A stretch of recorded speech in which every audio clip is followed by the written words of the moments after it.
Ang Indiana Pacers sa ngayon ay nasa ibaba ng standing. Pero hindi naman sila namang problema dyan sapagkat pwede naman silang makabingwit ng mataas na pick sa lottery draft mga idol. At heto pa, siguradong malakas ang kanilang pagbabalik sa next season. Walang Tyrese Haliburton, okay lang yan.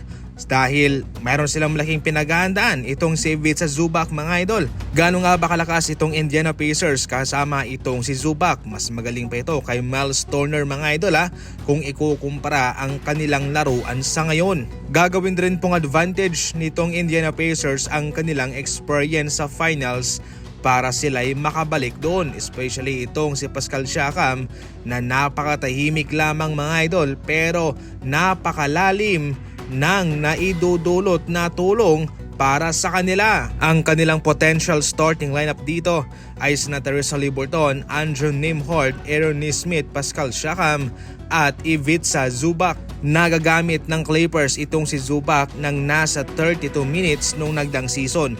Ngayon naman 30 minutos. Sa Pacers inaasahan ko na magiging 35 minutes ito. Sa pangkabuuan, panalong-panalo itong Indiana sa kanilang pagkuha sa kanya sa edad na 28 years old.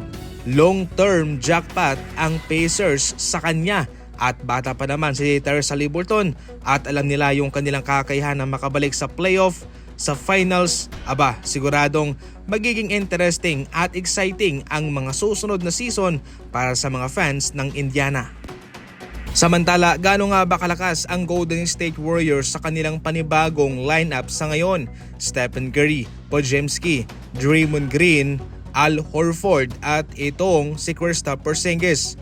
Ito na mga idol ang kasagutan sa matagal nang hinihingi ng kanilang fanbase ang maghanap ng legit na center. Itong si Porzingis mga idol ang kanilang bagong center sa ngayon at maliban dyan, mayroon pang isang big man itong si Al Horford. Naka-jackpot din po itong Golden State Warriors sapagkat ang mga ito ay mga NBA champion na.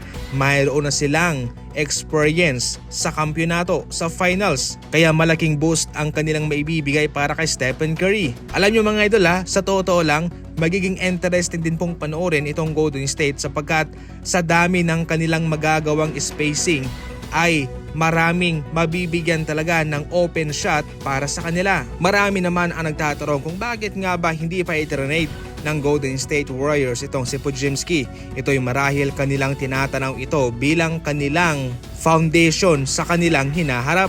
Matalino kasi itong si Podziemski mga idol. Versatile, maraming nagagawa at napaka-efficient. Minsan inconsistent po siya. Pero alam natin na alam ng Golden State Warriors front office ang kanilang ginagawa.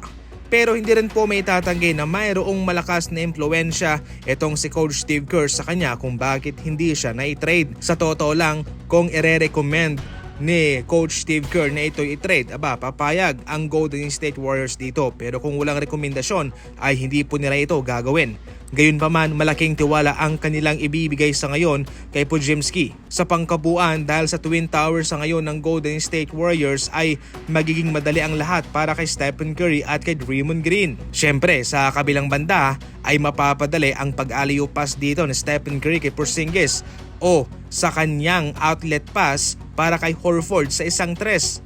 Para sa inyo mga idol magiging interesting po kapag kumpleto silang lahat kasama pa si Jimmy Butler.